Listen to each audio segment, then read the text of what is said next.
courage. Bonjour à tous, bonjour à toutes. Ravi de vous retrouver pour cette masterclass Up Together. Bonjour Benjamin. Bonjour à tous. Bonjour Grégoire. Est-ce que vous nous entendez bien? Est-ce que vous pouvez nous mettre un petit pouce dans le chat ou un petit coucou pour être sûr que tout fonctionne? Ok, ça m'a l'air pas mal. Bonjour à tous, bienvenue. Vous nous entendez Merci. bien? Ouais, super. Super, bonjour. Ouais, ça Merci défile. beaucoup. Salut tout le monde. Écoutez, aujourd'hui, on est très heureux de vous accueillir. Alors, c'est la dernière masterclass Up Together avant le break de l'été. Alors, était bien mérité pour tous les managers et les RH qui sont aujourd'hui dans la salle. Aujourd'hui, la communauté Up Together, on a décidé de partager autour d'une question qui est comment manager par le don. Alors, pourquoi est-ce on a choisi cette thématique qui peut paraître presque antinomique ou tout du moins étonnante de prime abord pour certains d'entre vous, c'est quelques retours qu'on a eus. Alors, comme vous le savez, pour vous remettre un peu dans le contexte, pour ceux qui nous découvrent, Up Together, nous on crée des communautés de managers coachs qui transforment les organisations en profondeur. Donc vraiment, on accompagne les managers pour qu'ils acquièrent cette posture de coach. On ne fait pas du coaching à proprement parler. Et ce que nous disent les managers qui sont en phase justement de transformation vers cette posture de coach, c'est qu'à la fin de notre parcours d'atelier de coaching, ils apprennent à donner et à recevoir, mais que c'est pas toujours naturel pour eux. Donc ça, c'est quand même super intéressant. Donc ça nous paraissait logique de partager avec vous sur ce sujet qui est inspirant pour méditer à la plage ou à la montagne ou bien au bord d'une piscine cet été. Et donc c'est pour cette raison qu'on est super heureux d'accueillir donc aujourd'hui Benjamin Pavageau. Salut Benjamin, encore une fois. Salut à tous. Alors Benjamin, avant qu'il se présente, c'est l'auteur du livre Développer vraiment son leadership, engagement, don et reconnaissance, les clés pour faire la différence, rien que ça. Alors aujourd'hui, Benjamin, bon, c'est jamais très évident de se faire présenter comme ça, mais tu es quand même reconnu comme l'expert français sur le sujet. Il a exploré à travers ses recherches à la fois universitaires et vraiment de terrain les forces qui réunissent les meilleurs managers autour de la notion du don. C'est pour ça que c'est particulièrement pertinent ce qu'il va nous raconter aujourd'hui. Et aujourd'hui, Benjamin t'accompagne des dirigeants et des organisations justement dans leur transfo humaine et sociétale pour réconcilier justement le sens, l'impact et la performance. Avant de te laisser les micros, Benjamin, je vous rappelle que nos masterclass sont des masterclass interactives. Donc vraiment, on prendra vos questions au fil de l'eau. On est super preneur de vos réactions, de vos questions, soit dans le chat, soit dans l'onglet questions. Et après, on vous poussera aussi quelques sondages pendant la masterclass pour que vous puissiez interagir et qu'on prenne un peu la température. Peut-être Benjamin, je te laisse te présenter pour débuter cette masterclass. Oui, merci Grégoire. Bon, alors très rapidement, j'ai un parcours avec beaucoup de E-U-R, entrepreneur, auteur, chercheur, voilà, formateur, coacheur, et donc beaucoup aussi de quêtes, de sens au travail, comment manager, engager, créer des collectifs de travail où chacun peut donner le meilleur de soi, de ses talents et avoir un impact positif au sein de l'entreprise et autour. Donc, très rapidement, un parcours donc de création d'entreprise, une agence de communication. Puis ensuite, j'ai intégré un cabinet de conseil en management. Donc, on faisait pas mal c'était la bulle du e-learning au début des années 2000. Donc, création de programmes de formation managériale, surtout en e-learning. Et puis, voilà, expérience de vie, je dis ça comme ça très simplement devant l'écran. Donc, la perte de ma mère juste le jour de ses 60 ans, entrée à la retraite. Et on s'est posé des questions existentielles avec mon épouse. On a 4 enfants, à l'époque on en avait 2, et on avait le désir de partir en mission humanitaire. Et finalement, ce qui nous retenait, c'était le job et la Picasso familiale qu'on venait d'acheter. Donc on a vendu, on est parti au Nigeria, au Cameroun, voilà, des expériences d'engagement très fort, radicales et pas toujours faciles. Avec aussi cette question, voilà, comment manager et comment bien doser ou mal doser ou enlever la question du dosage de cet engagement du don. Et donc ensuite, j'ai créé un master donc à l'IRCOM dans le domaine de l'action humanitaire et sociale, médico-sociale, économie sociale et solidaire, donc une formation management. Et puis, j'ai eu envie de creuser ces liens entre leadership, management et engagement, don. Voilà, j'avais des intuitions, mais j'avais envie d'apporter des preuves. Donc, j'ai fait une thèse qui était cofinancée par des grands groupes, par un cabinet aussi qui s'appelle Turning Point de coaching. Et donc, j'ai découvert l'accompagnement de dirigeants et de managers à cette époque-là. Et donc, j'ai étudié en particulier la Société Générale, la BNP, EDF, Accenture, qui a été mon terrain de jeu. Et ensuite, donc j'ai créé 2 chaires de recherche, une sur le travail et une sur le leadership. Et donc, pour essayer de transformer les découvertes de la thèse, donc qui ont été mâchées, remâchées par des chercheurs, des experts, etc., et en faire aussi une approche que j'espère innovante d'accompagnement individuel et collectif pour développer le leadership et qui est un effet d'entraînement, qui est un effet d'engagement dans un collectif, dans une équipe. Et effectivement, donc avec l'écriture de ce bouquin, donc qui me sert un peu de support à la fois de présentation, mais aussi de coaching individuel et collectif. Voilà pour la présentation.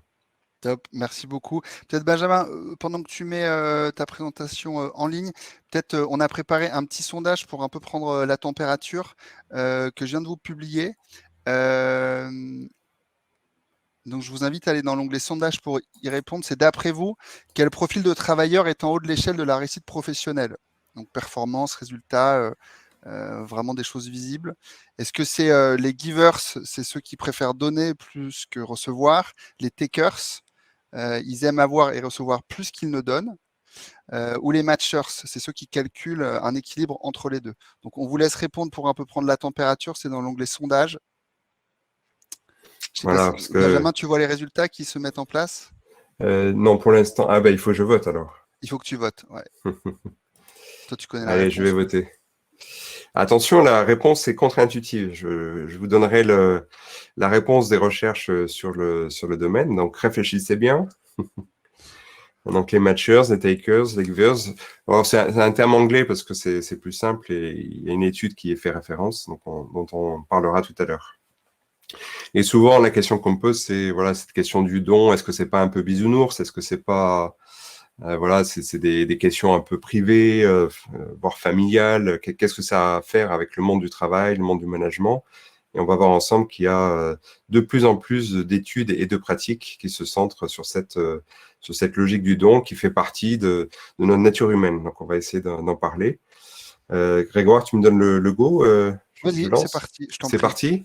OK, donc j'espère que vous voyez l'écran qui s'affiche. Alors, cette image, pour moi, on va partir du leadership, donc c'est le mont qui est tout en haut à gauche, et pour essayer de comprendre quel est le fil conducteur du leadership. Et donc, on va redescendre dans la vallée. On va toucher la terre, là, vous voyez cette terre, cet humus, pour aller chercher dans l'humilité. Humus, humilité, c'est reconnaître qui nous sommes vraiment. Et mon aspiration pour cette masterclass, c'est que vous puissiez vous reconnecter à qui vous êtes vraiment, quelle est peut-être votre vocation en tant que manager leader, quelles sont vos aspirations, qu'est-ce que vous avez envie de donner autour de vous dans vos équipes. Et puis, on remontera, vous voyez, cette image des geysers, là. Donc, en creusant un petit peu, il y a une source qui va rejaillir et on va remonter vers un autre mont qui sera une nouvelle forme de leadership. Voilà. Donc en effet, donc on va développer ce thème du management par le don qui est centré sur ce bouquin, donc qui est le fruit à la fois de recherche et puis d'observation, d'intervention, plutôt au sein de comités de direction. Et donc, je vais vous faire part finalement du squelette à la fois de ce livre et aussi de toutes nos interventions, que vous allez voir, qui sont basées sur différentes étapes qui forment une sorte de cercle vertueux ou de logique de développement du leader au sens de la personne, mais aussi du leadership au sens collectif. Voilà.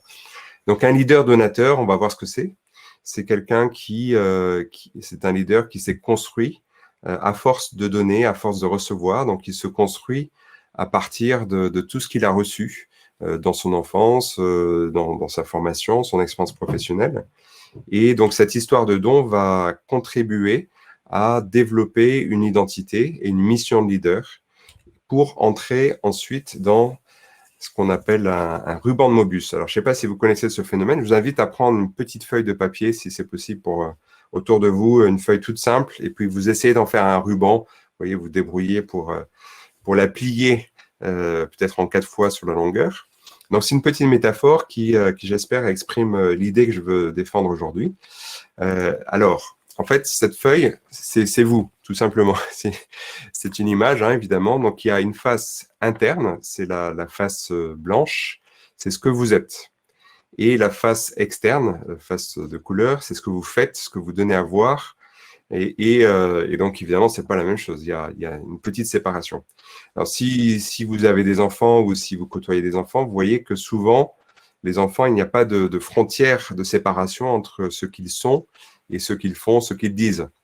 La vérité sort de la bouche des enfants. Et souvent, par construction sociale, on met une petite barrière de protection qui est nécessaire entre nous-mêmes et le monde extérieur, et au risque petit à petit de mettre un masque, voilà, de se masquer ou de se voiler la face, parce qu'on ne sait plus qui l'on est. Et dans ce que propose souvent le courant du développement personnel, de la psychologie positive, c'est d'aller retrouver ce que l'on est, voilà, et voilà, de faire un retour à soi. Donc, vous voyez dans l'image ce que ça donne. Alors, ça donne une protection, mais c'est insuffisant. C'est insuffisant en tant que leader parce que c'est bien de savoir qui l'on est, mais ce n'est pas ça qui va entraîner les autres. Et pour moi, la thèse que je défends, c'est qu'il y a un tournant du don. Donc, si vous faites un demi-tour sur un côté du ruban, voilà, vous avez ce que j'appelle le tournant du don, et ça va créer un ruban de Mobius. Un ruban de Mobius, c'est un phénomène mathématique très difficile à expliquer. En fait, quand vous parcourez une face et que vous faites 2 fois le tour, vous revenez au point de départ, c'est-à-dire que de manière infinie, les 2 faces se rejoignent.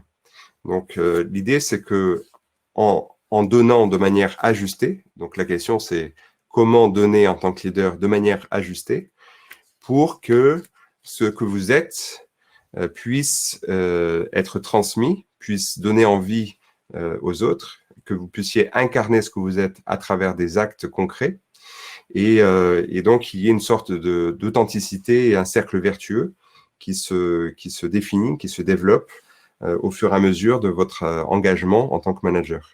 Et donc, lorsqu'on entre dans ce ruban de Mobius, dans ce cercle vertueux, on va s'engager pour un but commun. Donc, c'est vraiment ce qui définit le leadership, c'est de s'engager pour un but commun. Donc, un but qui n'est pas juste personnel, mais qui va entraîner d'autres vers un objectif, un but commun. Et cet engagement se manifeste notamment, pas uniquement, mais notamment par la pratique du don. Et donc, c'est ce qu'on va explorer ensemble, qui va susciter l'engagement des partenaires et créer de la reconnaissance, de la confiance. Et lorsque ce cercle vertueux, ce ruban de Mobius se produit, il vient confirmer une identité et une mission de leader. Et ça n'est pas fini lorsqu'il y a ce phénomène. Donc, c'est pas quelque chose de statique. Hein, c'est pas à un moment donné, on a une qualité de leader et puis ça y est, c'est acquis. C'est sans arrêt, ce cercle presque infini, une dynamique de vie qui va engager d'autres personnes, une équipe, votre équipe, et même toute une organisation. J'ai plein d'exemples concrets qui montrent que voilà, des leaders qui se sont engagés ont réussi à transformer leur organisation. Alors, comment est-ce qu'on arrive à ce cercle vertueux? D'abord, on va faire un petit tour du côté de l'histoire des grands modèles de leadership, des grandes théories. Je ne vais pas les détailler, c'est simplement que vous ayez une vision d'ensemble. En fait, depuis la fin du 19e siècle, on étudie ce phénomène très, très mystérieux du leadership. Et s'il n'était pas mystérieux, on aurait déjà toutes les réponses et il n'y aurait plus de recherche et plus besoin d'en parler. Et progressivement, on s'est intéressé d'abord à la personne du leader. Est-ce qu'il y a des qualités innées qu'il faut avoir pour être un bon leader, entre guillemets? Et on s'est rendu compte que, surtout avec le drame de la Seconde Guerre mondiale, du chef, du Führer, du Duce, etc., qu'on ne pouvait pas se baser uniquement sur les qualités du leader, mais que le contexte relationnel était important. Et donc, à partir des années 60, vous connaissez les théories du management participatif, délégatif, directif, etc. Donc, ça vient de cette époque-là. Et petit à petit, on s'est rendu compte que le leadership était un phénomène qui touchait aussi et qui avait un impact sur l'organisation. Et on est passé d'un leadership transactionnel vers un mode transformationnel. Donc, ça, c'est toute l'époque des années 80. Et début des années 2000, pardon, avec toutes les crises sociétales, financières, éthiques, environnementales, s'est posé la question du rôle, de la responsabilité du leader. Il y en est complètement dedans toujours. Et on s'est rendu compte que finalement, l'enjeu, c'était le leader en développement. C'est-à-dire que pour embrasser tous ces enjeux individuels, collectifs, organisationnels et même sociétaux, le leader était sans cesse en développement. Et puis aujourd'hui, donc ma proposition, c'est de vous donner une approche un peu intégrative qui fasse la synthèse de tout ça. Donc c'est ma proposition. Finalement, quel est le lien de tous ces modèles de leadership? Est-ce que c'est le fait de donner? Donc on va voir. Donc d'où ce sondage là qui vient de cette étude de Adam Grant. Donc il y a 3 grands comportements au travail et on va essayer de voir qu'est-ce qui fait qu'on entraîne les autres. Est-ce que c'est en étant taker, c'est-à-dire on va trouver un moyen de récupérer toutes les bonnes idées, toutes les innovations et les diffuser, ou au contraire, en ce qu'on va plutôt préférer donner, ou être dans une recherche d'équilibre. Et donc, en haut de l'échelle du succès, selon Adam Grant, hein, donc c'est une étude à l'américaine, c'est-à-dire reconnaissance financière, réussite commerciale, etc. Alors, effectivement, pour moi, plus que vous voyez, l'image du boss, là, ce qui fait le leadership, c'est peut-être cette logique du don qui relie le leader aux autres, mais aussi à lui-même. Voilà, c'est difficile de donner sans savoir ce que l'on a à donner, sans savoir qui l'on est. Donc le leader paie de sa personne, il donne du sien. Donc peut-être que voilà, il y a quelque chose autour de ce récit d'une histoire de don qui fait qu'on comprend comment un leader se développe. Et donc, c'est ce que j'ai fait en interrogeant des dirigeants, des managers dans pas mal de domaines, et y compris dans l'action humanitaire et sociale. Donc voilà, j'ai plusieurs centaines d'interviews. Et ce qui m'a beaucoup frappé, pour donner un petit chiffre, quand je pose la question, qu'est-ce qui fait qu'aujourd'hui vous êtes reconnu comme un leader voilà, dans votre position, c'est seulement 6% des anecdotes sont liées à la réussite technique, opérationnelle des projets. Tout le reste, c'est des histoires de relations, de ce qu'on a réussi à donner, à recevoir des autres. Et finalement, voilà, d'où cette hypothèse que j'essaie de creuser. Alors, pour donner voilà, ce sera la partie théorique de la présentation. Pour donner un repère, en fait, il y a une tension dans toutes ces théories du leadership et du management entre soit un mode transactionnel, donc en bas, donc on va maximiser les contrats, les rétributions, plus on va travailler, plus on aura de rétributions financières, plus ça va fonctionner. Donc on va élaborer des contrats très sophistiqués pour que ça fonctionne. Ou un autre mode qui est en vertical, un mode plus relationnel, ou qui est fait d'engagement, de bien réussi ou mal réussi, de réciprocité, de reconnaissance, de don, etc. Et donc, on a 4 grandes formes finalement d'action de leadership, soit une relation très mécanique, donc qui est très stable, on affine ce qu'on échange dans le cadre du travail, ce qu'on finance, ce qu'on donne comme moyen de travailler et ce qu'on reçoit, etc. Mais il y a peu d'engagement. Il y a l'échange contractuel qui peut être très, très puissant, très sophistiqué, mais on obtient ce qui est prévu, donc ça c'est l'avantage. Et l'inconvénient, c'est qu'on n'obtient pas l'imprévu, c'est-à-dire qu'il y a très peu d'innovation, ça tue l'innovation. Il y a une autre forme d'action au travail, c'est le don spontané, donc on va donner de manière généreuse, spontanée, sans trop réfléchir. Et le risque, c'est l'épuisement, c'est le don qui n'est pas reconnu, et donc il va entraîner certaines fois du burn-out, de l'épuisement. Et enfin, une tension forte entre cette prise en compte des contrats et de l'échange marchand, mais aussi de la qualité relationnelle qui va créer du don, de la reconnaissance et de l'engagement, avec un risque qui est toujours de surpression. Vous allez voir qu'en fait, dans l'approche que je défends, c'est pas un modèle idéaliste, même s'il y a des idéaux très forts, puisqu'on peut donner par générosité pour des grands idéaux. Mais évidemment, dans la réalité du monde du travail, on doit tenir compte de ce mode transactionnel. Alors, la réponse au sondage. Donc, je vois. Alors, on Donc, avait 55% qui disaient que c'était les matchers, ceux qui calculaient le bon équilibre. ouais. 55%, 24 de givers et à peu près 20 pour les takers. Tiens, c'est étonnant, c'est pas courant. Donc, je ne sais pas si c'est le fait qu'il y a eu pas mal de travail chez Up Together, mais en général, il y a soit les idéalistes, beaucoup de votes pour les givers, soit les pessimistes qui pensent que c'est les takers qui réussissent. Alors, en bas de l'échelle, première réponse, c'est une mauvaise surprise. En bas de l'échelle de la réussite, ce sont les givers. Voilà, point, point, point. Donc, malheureusement, ceux qui réussissent peu, c'est souvent des gens qui ont peut-être une forme de naïveté, donc ils sont généreux, mais ils font pas forcément attention à ce qu'ils font. Et donc, c'est souvent des gens aussi qui réussissent pas à évoluer dans le cadre du travail, qui sont déçus, un petit peu aigris.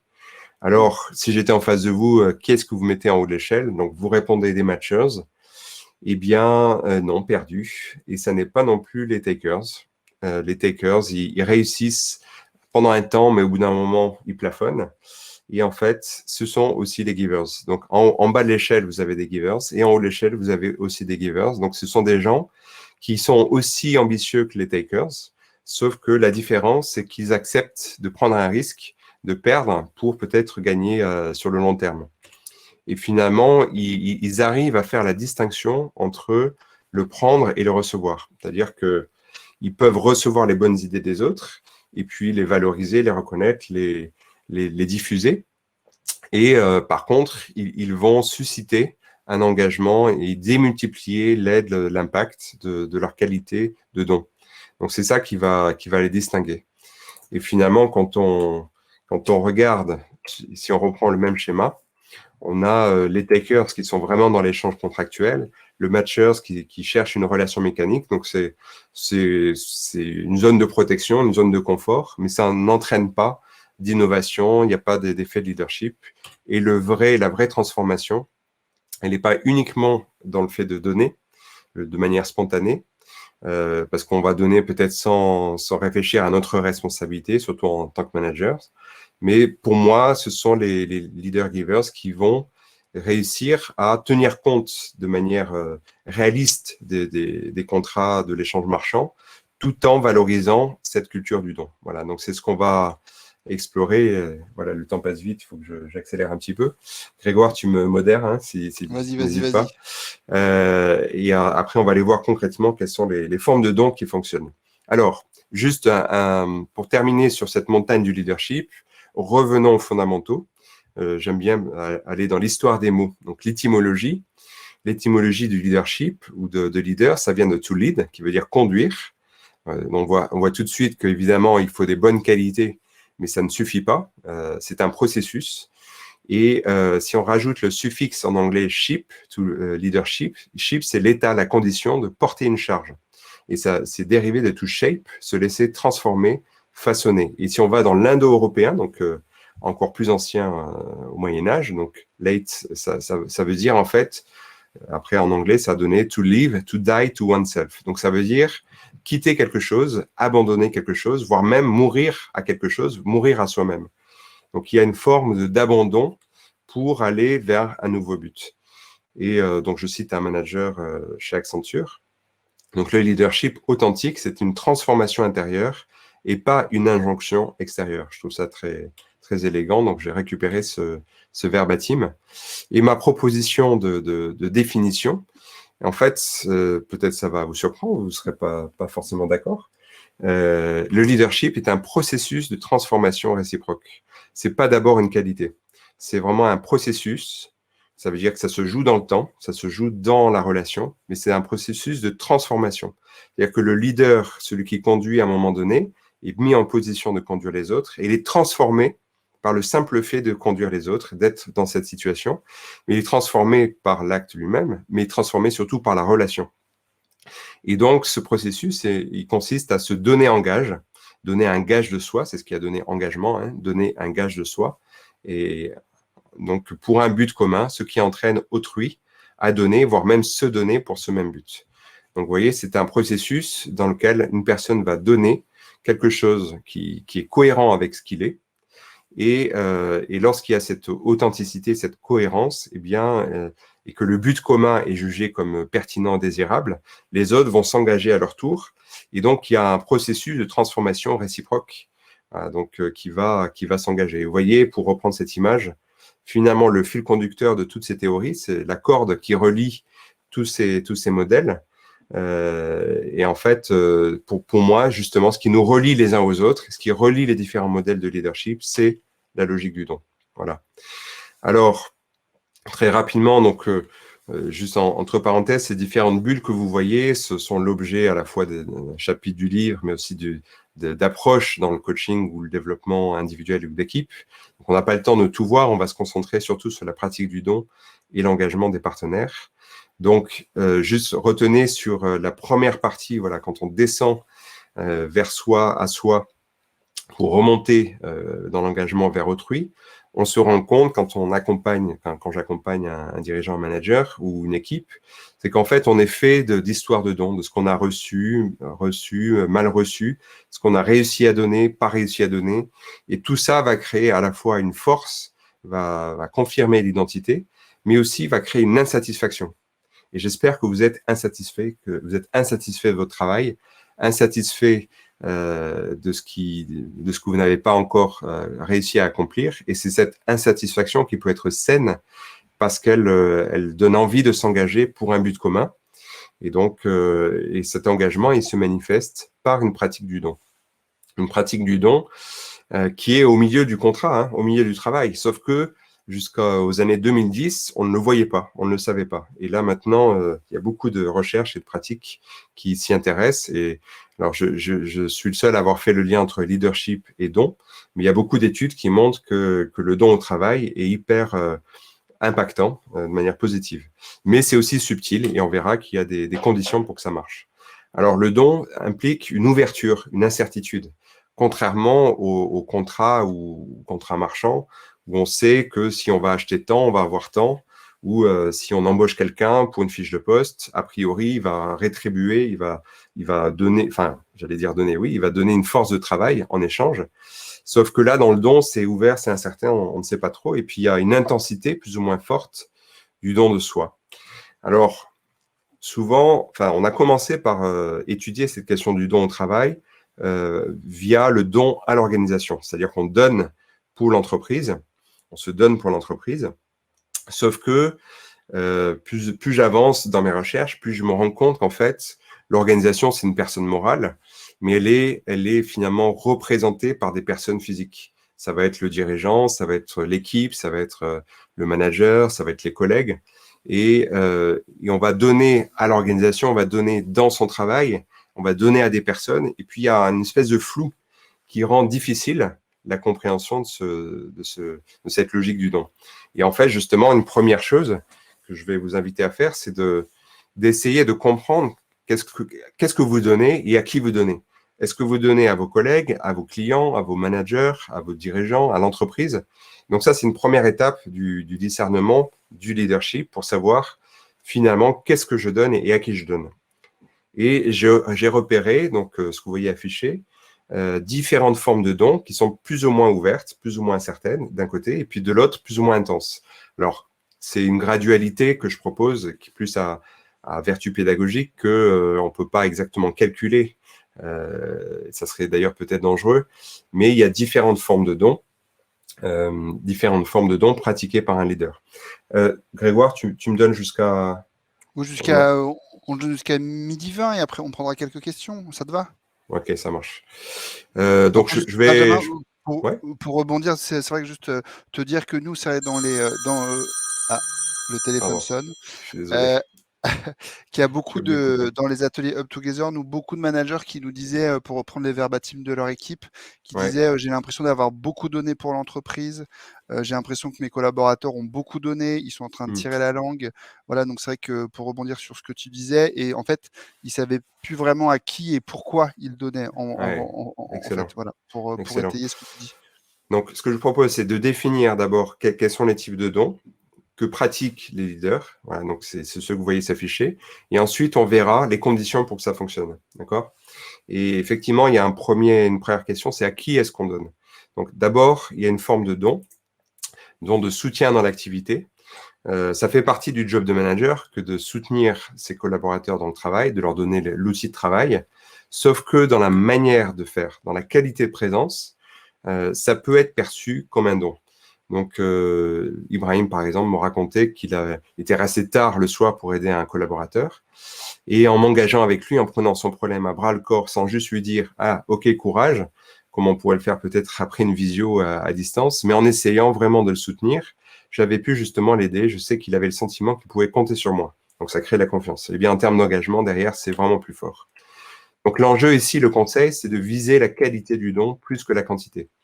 Donc, dans le soutien, c'est pas tant de faire des horaires Mmh. interminables, c'est vraiment une capacité au bon moment à soutenir le collaborateur. La deuxième forme de don, c'est une expertise, le don d'une expertise personnelle. Donc, c'est le fruit du temps, du travail, de toute une expertise.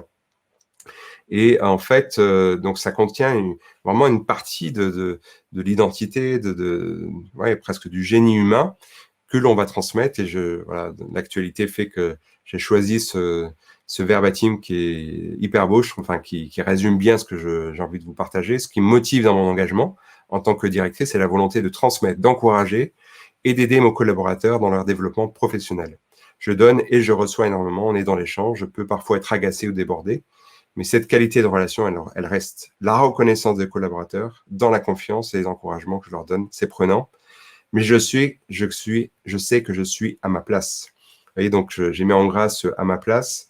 Vous voyez bien que dans voilà, ce donner, recevoir, cette reconnaissance, elle est confirmée dans son identité. Donc le but là, c'est de faire grandir ses collaborateurs et ce qui a un effet démultiplicateur. Une troisième forme de don qui m'a beaucoup étonné parce que je trouvais ça presque prosaïque ou un peu banal, et en fait non. C'est le don de convivialité, et c'est pas facile à distance. C'est donner des occasions de célébration de réussite pour remonter le moral des troupes, avec ici l'enjeu de ne pas en faire trop ou de manière Mmh. décalée. Je donne cet exemple de Yves Rocher, directeur de la partie logistique de Yves Rocher, entre parenthèses, qui a été élu meilleur site de e-commerce plusieurs fois. Et on est allé avec des collègues étudier qu'est-ce qui fait que ça marche dans cet entrepôt de logistique. C'est justement, il y a une très très forte convivialité, solidarité entre les équipes, et notamment facilitée par ce dirigeant qui est là quand il faut mettre un coup de bourre. Il arrive avec des croissants. Enfin voilà, il montre beaucoup de convivialité et d'encouragement. Il y a, pardon, il y a un don qui est un peu au centre, qui est euh, voilà, je vois une différence entre posture du manager leader. Question récurrente. Pour moi, un manager dirigeant, ça c'est une fonction, un statut, il exerce d'un côté de la gestion, et on est plutôt sur les trois premières formes de dons que je viens d'exposer. Et ce qui va entraîner plutôt du leadership, c'est plutôt à travers les relations. Donc la dimension gestionnaire, c'est plutôt le contrat, la maximisation. Et la dimension relationnelle, c'est plutôt le leadership. Mais un manager fait aussi bien de la gestion que du leadership. Donc, j'espère que ça répond à la question. Il n'y a pas d'opposition entre manager et leader. C'est Mmh. plutôt un manager exerce du leadership et de la gestion, et il a besoin des deux. Et justement, ce qui est clé pour passer de la gestion au leadership, c'est la transmission d'une responsabilité. Et j'ai eu l'honneur d'interviewer Jean-Dominique Sénard, donc au moment où il passait de Michelin à Renault-Nissan. Il sortait d'une négo avec Nissan à l'époque de la crise. Et en fait, sa définition de la transmission de responsabilité est vraiment passionnante. C'est finalement, bon, vous pouvez la retrouver, mais c'est de laisser aux échelons, entre guillemets, inférieurs, c'est-à-dire aux collaborateurs, l'initiative. Et le rôle du leader, c'est de venir en aide, en assistance, et non pas en substitution, pour développer finalement ce qui est déjà là. Donc ça, c'est une grande découverte aussi et un combat qui m'anime, c'est qu'en fait, le don, la créativité, la motivation, elles sont déjà là. L'idéologie managériale nous a fait croire qu'un manager devait motiver. C'est faux. Les gens, par nature, sauf cas exceptionnel, sont motivés, ils sont là pour travailler. On a tous envie de faire du bon travail. Simplement, l'organisation va nuire quelquefois à cette motivation initiale, intrinsèque. Donc, l'enjeu du leader, c'est plutôt de venir en aide pour démultiplier cette capacité à donner. Et à la fois, Benjamin, c'est un peu paradoxal parce que tu dis que les managers sont à la fois leaders et gestionnaires, mais c'est vrai que donner la possibilité à chacun de s'exprimer et de prendre ses risques et d'être en autonomie, ça veut dire qu'il faut aussi bien doser la gestion du temps, des ressources, pour qu'aussi on atteigne les objectifs. Donc, tu vois, c'est un peu les injonctions paradoxales auxquelles sont soumis les managers qui peuvent être compliquées pour eux quand on est dans l'opérationnel. De toute façon, c'est une tension avec l'axe que j'ai montré tout à l'heure. Il y a la maximisation, la gestion et le don. Et en fait, les deux sont perpétuellement en tension. Et finalement, la réussite d'un leader, ça va être de réussir sans naïveté à gérer le travail qu'il y a à faire et aussi à reconnaître le don qui est déjà là. Et abandonner aussi quelque part une forme de son pouvoir pour laisser l'initiative aux autres. Donc on parle beaucoup d'autonomie, mais l'autonomie, c'est se définir soi-même. Je pense que la subsidiarité est plus puissante comme notion, c'est justement de favoriser, fertiliser, féconder ce qui est déjà là, en donnant les moyens aux équipes de continuer à donner, de reconnaître ce qui est déjà là et de l'amplifier. C'est surtout ça le rôle du leader, à mon sens. Il n'y a pas d'opposition, c'est ça qui est intéressant. Il n'y a pas d'opposition, il y a une tension entre les deux, une articulation entre les deux. Et je ne te cache pas qu'au début de mon travail, il y a 10 ans sur ce sujet, je pensais qu'il y avait d'un côté le job, la gestion, et en plus un supplément d'âme qui est le don, qui était un peu à côté, ce qu'on fait en plus, les heures sup, ce qu'on fait en plus, etc. Et en fait, plus ça va, plus je me rends compte que c'est plutôt une articulation entre deux dimensions qui sont orthogonales, mais qui sont inhérentes au travail. Voilà. Il y a le don de soutien hors compte de travail, dont je vais avancer un petit peu, c'est se préoccuper, s'occuper de préoccupations d'un collaborateur qui est en difficulté. Et ça, c'est assez puissant. Donc là, l'enjeu, c'est répondre aux besoins réels selon les vertus de justice et de prudence. Donc là, ça, c'est quelque chose qu'on ne peut pas forcément prévoir, mais être attentif aux besoins et aux difficultés personnelles du collaborateur. Une forme de don très puissante, c'est ce que j'appelle le don de mentorat. Alors, je pense que ça rejoint la communauté Up Together, c'est vraiment développer les qualités, le potentiel d'autrui. Et c'est très étonnant parce que c'est pas demandé par l'organisation. Moi, j'ai vu par exemple une directrice financière à la Société Générale. Elle a été très étonnée de ma question, mais pourquoi est-ce que vous continuez à faire ça? Effectivement, elle continue à suivre ses anciens collaborateurs dans le temps, même sortie de l'entreprise. Et elle fait ça sur son temps de travail. Mais pourquoi est-ce que vous faites ça? C'est quelque chose qui me nourrit. Voilà, ça fait. Elle était étonnée de la question, mais elle se rendait compte que ça lui fait du bien et ça donne du sens à son travail de manager. Donc là, l'enjeu pour être un leader mentor, c'est de chercher à ce que ce soit équilibrant. Pas équilibré au sens du contrat, mais équilibrant. Ça procure un bien pour soi et aussi pour autrui. Et enfin, la dernière forme de don, qui est la prise de risque pour autrui. Et donc ça, c'est quelque chose qu'on ne peut pas anticiper, qu'on ne peut pas prévoir. Tu peux lancer le sondage, Grégoire, en même temps. Donc, vous verrez qu'il y a un sondage. Je vais expliquer dans un instant. Dernière forme de don, donc c'est le choix de prendre un risque pour quelqu'un, pour son équipe, quelquefois face à la hiérarchie, face au courant majoritaire, face à la majorité, face peut-être quelquefois aux clients, mais se donner en gage en fait pour le bien de sa communauté. Et j'ai vu ça par exemple chez Jérôme, donc directeur d'un centre de téléconseiller en assurance. Vous voyez un peu l'ambiance avec les compteurs partout, les coups de fil et tout. Et donc, on lui mettait la pression pour qu'il y ait plus de productivité. Il a dit non, tant que je serai là, je suis là pour 3 ans, je m'opposerai à ça. Et donc, parce qu'il a compris que en protégeant ses collaborateurs, il y aura peut-être moins de productivité à court terme, mais à long terme, ça fonctionne mieux parce qu'ils seront plus épanouis et plus efficients. Et effectivement, il n'a pas de grève, un bon climat social. Donc, l'enjeu, c'est répondre à la demande avec prudence. L'idée, c'est pas de se sacrifier, mais aussi de penser à l'impact de nos actes. Alors, sondage. Sondage, c'est Spontanément, parti. c'est Voilà. parti. Avant de poser. Spontanément, quelle est votre forme de don spontanée? Voilà, donc,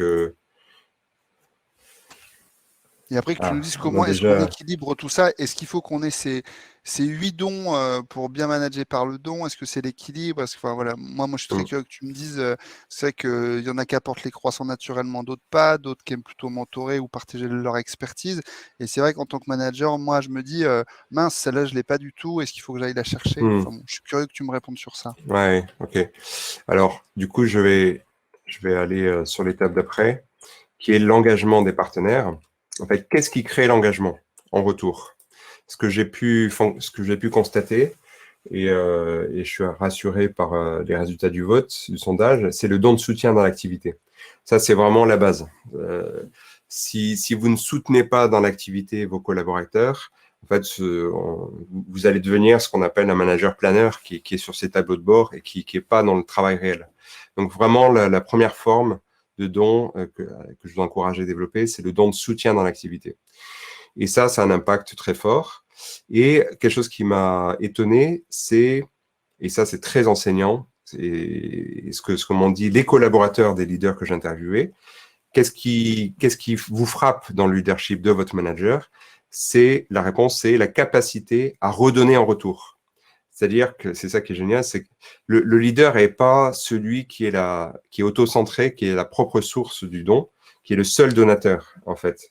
Un leader, il va réussir à démultiplier le don qui est déjà là et reconnaître et même répondre aux dons faits par les collaborateurs. C'est-à-dire, ça suppose qu'ils sachent recevoir. Et ça, c'est un vrai enjeu. Finalement, les collaborateurs, ils donnent déjà. Ils donnent au travail, ils donnent aux équipes. Et celui qui va, pour moi, générer du leadership, c'est celui qui va être capable de le recevoir, de le reconnaître, de l'encourager et de le démultiplier. Et puis, la don avec prise de risque pour ses collaborateurs, ça a un impact très puissant. C'est de temps en temps, mais c'est un impact très, très, très puissant. Mais Benjamin, tu as Oui. vu dans le sondage quand même, on a que 7% et 0% pour la transmission de responsabilité et justement le risque pour autrui. Donc est-ce qu'on n'est pas là dans un moment où culturellement quand même on a une histoire de nos formations managérielles qui perdure, j'ai envie de dire, parce que voilà, le transfert de responsabilité, on est à 0 quand même. Ouais, intéressant. Ouais, il y a zéro En fait, c'est quelque chose qui n'est pas facile à mettre en place. C'est à un moment donné de se dire, ouais, il y a peut-être quelque chose qui me tient à cœur ou que j'ai envie de garder parce que ça me donne du pouvoir, entre guillemets.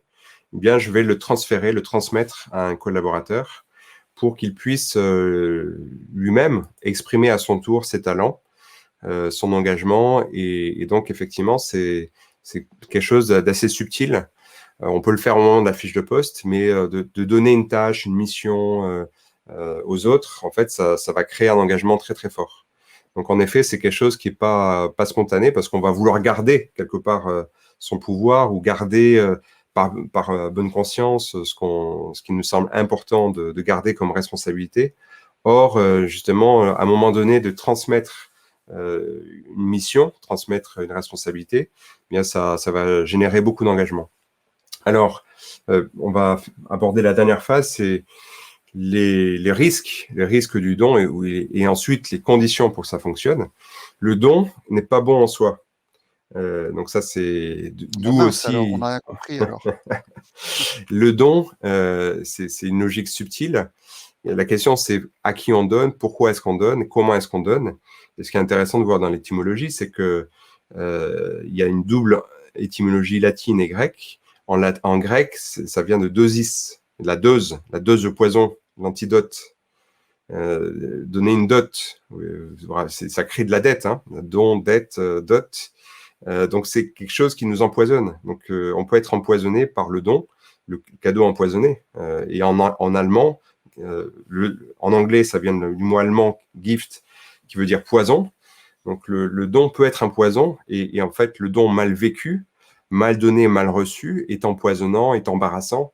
On est même gêné dans notre vie quotidienne, hein. Et au travail, encore plus. Si quelqu'un nous rend un service, on se dit, qu'est-ce que je dois faire? Est-ce que je dois lui rendre? On se sent un petit peu endetté. Donc, en fait, mon propos, c'est de transmettre un vocabulaire, une subtilité, une connaissance de cette logique qui est fondamentalement humaine, en fait, qu'on retrouve dans toutes les sociétés, quelles que soient les cultures. On commence par donner, et même dans les relations commerciales, hein, entre clients et fournisseurs, on s'aperçoit que des chaînes de valeur qui fonctionnent sur la durée, c'est quand il y a une circulation du don, même entre clients et fournisseurs. Et sauf que dans le travail, il y a plein de situations où finalement le don ne fonctionne pas, pour plein de raisons. Donc j'en ai relevé 9. Hein, donc j'ai un chapitre sur cette question-là. L'absence de soutien managérial. Et vous voyez bien que vous avez répondu, qu'est-ce qui est le plus important? C'est le soutien dans l'activité. Et donc, lorsqu'il n'y a pas ce soutien, c'est dramatique. Une cause d'épuisement ou de mal vécu du don, c'est la difficulté à recevoir. Et là aussi, on a vu ce qui crée l'engagement chez un collaborateur, c'est quand le leader reconnaît que le collaborateur a reçu et répond à ce don. Et donc, si le leader ne reçoit pas et ne rend pas avec panache quelque part, eh bien, il va pas créer d'engagement, et lui-même, il va s'épuiser. L'absence de ressourcement en dehors du travail, et ça va aussi avec l'identification, la fusion au travail. En fait, plus on va s'identifier au travail, et si le travail est malmené, soi-même, on va être malmené, et on va aller vers l'épuisement. Donc, l'enjeu, c'est donner quelque chose de soi à travers le travail, sauf que le travail, ce n'est pas soi. Et l'œuvre, ça n'est pas l'auteur. Donc, c'est un travail de toute une vie, hein. Moi, j'en suis. Si je travaille sur ces questions, entre parenthèses, c'est que j'ai du mal. Donc, je dis ça, voilà, avec modestie. Et c'est pas facile. C'est pas facile à la fois de donner ce qu'on a de meilleur dans l'œuvre, et en même temps de se dire, à un moment donné, on abandonne ce qu'on a réalisé. Réussir à un moment donné. Donc, le don surdosé, sous-dosé, finalement, quand on donne peu, on s'épuise. Ça, c'est assez paradoxal. Le don empêché par l'organisation, le don spolié, c'est-à-dire pris par les autres, ou le don mal ciblé, c'est-à-dire qu'on s'évertue, on s'époumonne à travailler sur un objectif qui n'est pas demandé et qui n'est pas judicieux. Et peut-être pour, juste avant la conclusion, est-ce que je regarde les questions en même temps, Grégoire, ou Ouais, enfin, il y avait Fabienne qui nous demandait justement autour de la question du bénévolat, est-ce que c'est du don sans contre-don? Qu'en pensez-vous? Alors, Fabienne, si tu permets, je vais juste exposer les conditions du don pour que ça fonctionne. Et puis, Grégoire, tu me rappelleras de répondre. Okay. En fait, il y a un tas enfin, j'ai relevé 7 clés, donc on pourrait détailler, mais on n'aura pas le temps, mais 7 clés pour que le don circule et fonctionne. La première condition, c'est que se ressourcer au don reçu, c'est-à-dire la capacité à se nourrir de ce qu'on a reçu, de se considérer comme héritier. On n'est pas la source du don, on est plutôt, c'est un peu l'image du lac, hein. On reçoit d'une source, et lorsqu'on est rempli, on peut donner à son tour. Mais la mer morte, elle ne donne rien derrière, elle fait que recevoir du fleuve Jourdain, elle amalgame, enfin, elle accumule le don, mais ça s'appauvrit, donc il n'y a pas de vie dans la mer morte, parce que elle ne redonne pas. Donc là, c'est une question de circulation qui est ressource. Voilà, donc une capacité à se ressourcer aux dons reçus, s'ouvrir à ses propres besoins. Donc c'est pas de l'égoïsme, c'est prendre soin de soi pour prendre soin des autres. Le leader donne en fonction des besoins réels d'autrui. Et donc ça, c'est une clé par rapport aux généreux, hein. Donc j'ai beaucoup travaillé avec le domaine de l'action humanitaire et sociale. Donc le burn-out, c'est vraiment ça touche les généreux, ça touche les donateurs. Donc, souvent parce qu'ils donnent en se pensant généreux et en pensant que l'autre a besoin de notre don. Et en fait, il y a une déconnexion par rapport aux besoins de l'autre. Et ça, c'est quelque chose qui épuise. Sans exiger un effet précis, c'est-à-dire que lorsqu'on donne pour le travail, on va donner pour soutenir dans l'activité. Si c'est pour obtenir un effet précis, ça va tuer le don et ça va tuer la créativité. Donc là, il y a une forme de détachement.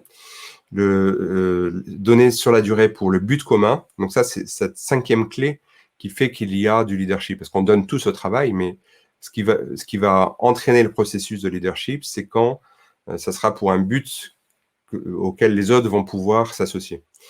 Se satisfaire du don bien fait, il y a du plaisir, il y a de la joie à donner, déjà dans le simple fait de donner.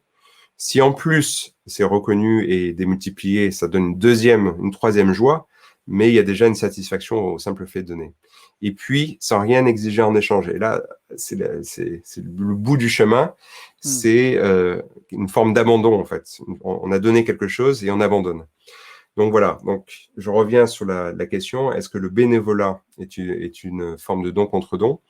Bon, déjà, il y a le don dans le travail. On peut donner en dehors du travail, et je vois des organisations qui encouragent le mécénat pour réinjecter une culture du don dans le travail. Donc ça, c'est très bénéfique. Et ce qu'on observe dans le bénévolat, c'est qu'il y a souvent, de manière encore plus aiguë, une attente de reconnaissance, une attente de contre-don, un manque d'abandon par rapport à ces clés, notamment du leader donateur. Et les bénévoles vont concentrer leur générosité sur un moment donné. Et en fait, si c'est pas reçu, si c'est mal reçu, si c'est pas reconnu, ils vont être déçus, insatisfaits, etc. Et pour les salariés dans les structures de bénévolat, c'est très compliqué à gérer. Donc, il y a un apprentissage également dans le domaine associatif de la qualité du don.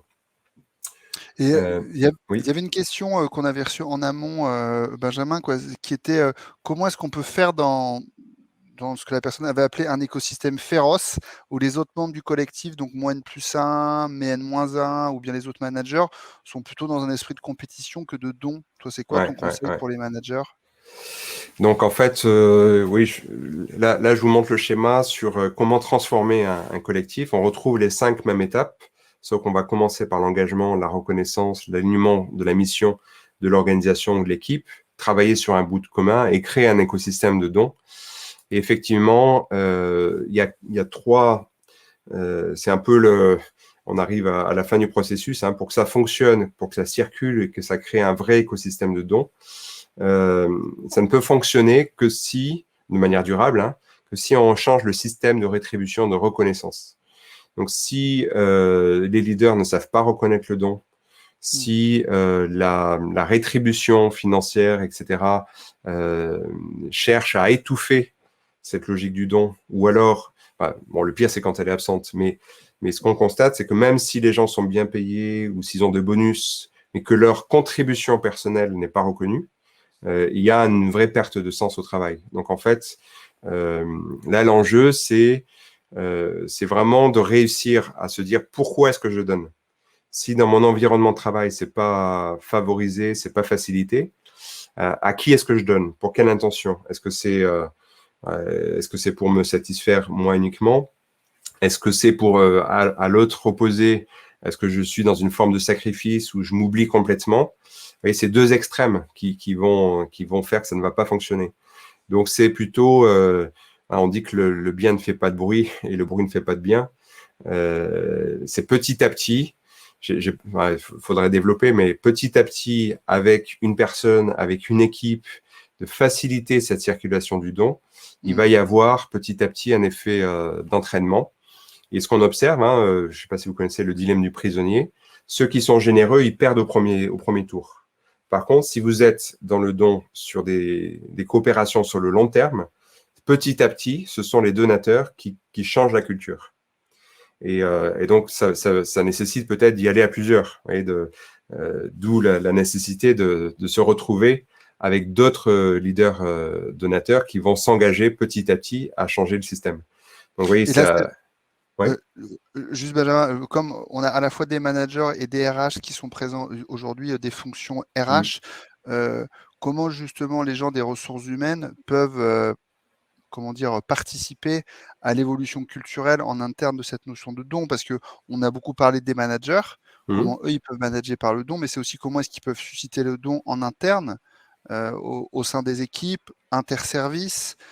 Tu vois, est-ce qu'il y a d'autres choses un peu plus macro pour pour que cette logique de don se diffuse au sein de l'organisation que tu pourrais partager? Alors peut-être plus pour les RH. Ouais, tout à fait. En fait, le don, il va avec l'abandon, le pardon. Alors ça, c'est très engagé ce que je vous dis, mais c'est en même temps, ça fonctionne. Il y a souvent dans les organisations, il y a un refus de l'histoire. Donc ça, c'est très, très macro et presque même une question de temps. Prenons l'exemple de Microsoft, hein, Satya Nadella, il a remonté Microsoft, qui était en perte de vitesse extraordinaire. Vous savez comment? En fait, en créant une culture du care, donc en soignant la culture et à travers les récits. Il a demandé à tous ses dirigeants de parler de qui ils sont et de raconter dans leur récit ce qui donne un sens à leur travail et d'aller quelquefois jusqu'au pardon. Donc, il a fait des réconciliations avec Apple, avec Amazon, etc. Donc, en fait, le pardon, sans être poète, hein, donc c'est une condition pour que le don puisse continuer à fonctionner. C'est-à-dire que s'il n'y a pas eu de la part des dirigeants d'aveu, même de reconnaissance de leurs erreurs, une incapacité à reconnaître leurs erreurs, la confiance, de toute façon, ne va pas être rétablie. Donc là, bon, je ne réponds pas complètement à ta question, mais c'est une condition qui fonctionne. Quand les entreprises arrivent à relire leur histoire et accepter finalement leurs erreurs et à les dépasser, donc ça, c'est une condition pour recréer la confiance. Alors, bon, oui. Vas-y, je t'en prie. Non, parce qu'il y avait une autre question de Miguel, mais c'est vrai que c'est une question un peu complexe au niveau de l'organisation, mais déjà, ça nous donne une piste sur, pour toi, une condition favorable pour que ça se passe. Et pour le coup, si on prend le manager au niveau de son équipe, si lui, il souhaite qu'au niveau des collaborateurs, cette notion de don et finalement de solidarité soit peut-être plus présente, là aussi, un conseil pour notre communauté? Alors attends, je finis la question RH. Donc, bon, c'est aussi la question de la reconnaissance. La reconnaissance, elle est la rétribution financière et aussi la reconnaissance du travail réel, de ce que font réellement les personnes et de leur contribution personnelle. Donc il y a je dirais, un réapprentissage de la vraie reconnaissance qui va au-delà du feedback positif. C'est une capacité à reconnaître la contribution personnelle parce que la rétribution financière ne suffira pas. Donc, ta question, Grégoire, c'est C'est au niveau de l'équipe du manager pour qu'il y ait plus ouais, de dons et finalement de solidarité au sein de enfin, entre les collaborateurs. ouais. Donc la question, c'est pas la question du plus, mais la question du mieux. Donc l'enjeu, c'est pas de donner plus, c'est donner mieux. Ok.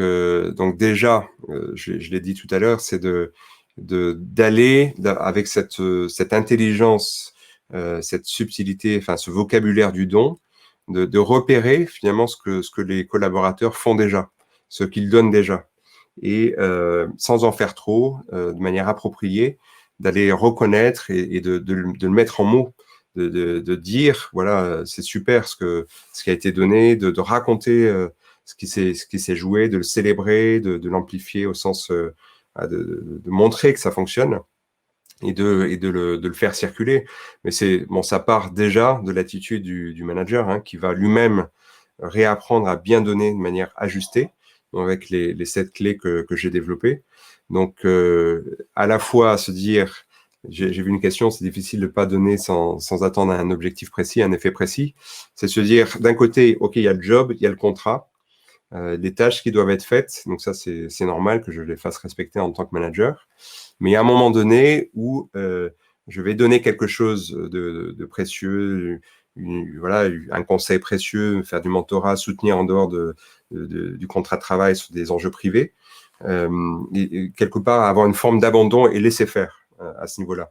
Donc laisser circuler la vie qui est déjà présente. Et finalement, c'est plutôt le concept du leader jardinier en fait qui va mettre les bons tuteurs au bon moment, bien ajuster les excès de dons et quand c'est mal fait par excès, par exemple, inviter à moins donner. Vous voyez, c'est pas une question de quantité, mais plus une question de qualité.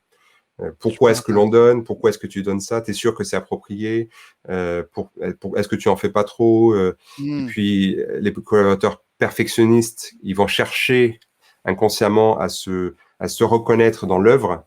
Et peut-être le rôle du manager va être de les inviter à prendre un petit peu de distance par rapport à leur œuvre et se poser, dire, voilà, quels sont tes besoins, jusqu'où tu peux aller, est-ce que c'est vraiment nécessaire d'aller Hmm. jusque-là? Voilà. Alors super transition. Alors avec la question de Miguel, je vais te laisser y répondre. C'est comment agir avec un partenaire qui donne trop.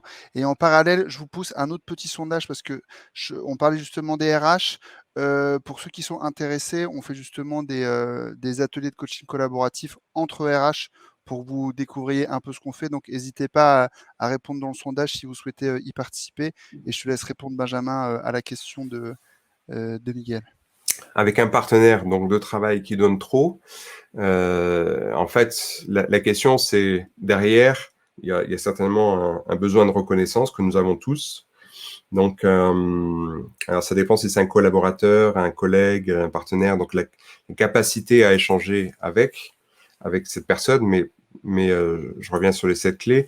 En fait, s'il donne trop, il peut y avoir plusieurs raisons. Donc, peut-être manifester la reconnaissance de ce don qui est peut-être trop envahissant, et peut-être aussi exprimer que quelqu'un qui donne trop, ou un manager ou un dirigeant qui donne trop, en fait, paradoxalement, il va étouffer le don chez les autres. Parce qu'il va se penser généreux, et il ne va pas donner en fonction des besoins réels d'autrui. Donc, c'est la clé numéro 3. Et donc là, pour celui qui subit, entre guillemets, cet excès de générosité, exprimer tout simplement, voilà, quand tu donnes tout ça, moi, je me sens pas capable de répondre, je me sens pas capable de donner à la hauteur de ce que toi tu donnes. Donc, ça me met en difficulté, en fait. Et donc, d'échanger sur, finalement, cet ajustement des dons en fonction des besoins réels de chacun. Donc, entrer en discussion, pourquoi est-ce que tu donnes autant, ça m'intéresse, qu'est-ce que tu en attends, quelle est ton aspiration, et puis exprimer aussi, s'affirmer au sens positif, hein, affirmer ses besoins. Moi, j'ai besoin aussi de donner quelque chose dans mon travail ou dans notre relation, mais si tu donnes tout, moi, j'ai plus de place pour m'exprimer, donc je peux plus donner. Et on peut même aller jusqu'à la question du leadership, c'est le leader donateur qui donne en envahissant les autres, bah, il y aura plus de subsidiarité, il va rien transmettre, et il va étouffer, en fait, il va mettre trop d'engrais, et ça ne va pas pousser. Ce sera toxique presque. Super, Benjamin, il est 12h30. Un grand merci pour cette masterclass vraiment de très très haute qualité. Un grand merci. On a un petit rituel chez Up Together, c'est si tu devais donner un seul et unique conseil au manager pour qu'il commence à manager par le don, lequel serait-il? Je te laisse 10 secondes pour réfléchir. Et je vous pose un dernier sondage qui nous permet de toujours améliorer nos masterclass. C'est est-ce que vous recommanderiez nos masterclass à un autre collègue? Je vous laisse répondre. Et puis Benjamin, je te laisse peut-être conclure. Oui, alors j'avais affiché avant que tu poses la question cette phrase de Saint-Exupéry, quand tu donnes, tu reçois, plus que tu ne donnes, car tu n'étais rien et tu deviens, et j'ai rajouté leader. En fait, pour justement développer votre leadership, je vous invite à faire mémoire de ce que vous avez reçu. Et c'est ce que vous avez reçu, ce que vous avez donné, mal donné dans votre histoire, dit quelque chose de vous, de ce que vous êtes, et exprime votre leadership. Donc, en allant chercher dans votre histoire de vie ce que vous avez reçu, donné, mal reçu, vous allez pouvoir identifier voilà, quelle est la source de votre engagement. Écoute, un grand merci. Sans faire de mauvais jeu de mots, merci de nous avoir donné cette heure et d'avoir partagé. Je vous souhaite à toutes et à tous un super bel été. Ressourcez-vous bien. Prenez le temps de méditer sur tout ça. Et puis, on se retrouve à la rentrée au mois de septembre. Pour ceux qui le souhaitent, il va y avoir un replay et un petit digest comme d'habitude. Encore un grand merci, Benjamin. Et salut à toutes et à tous. Bel été. On se retrouve sur LinkedIn si vous voulez. Merci à Voilà. tous. Au revoir.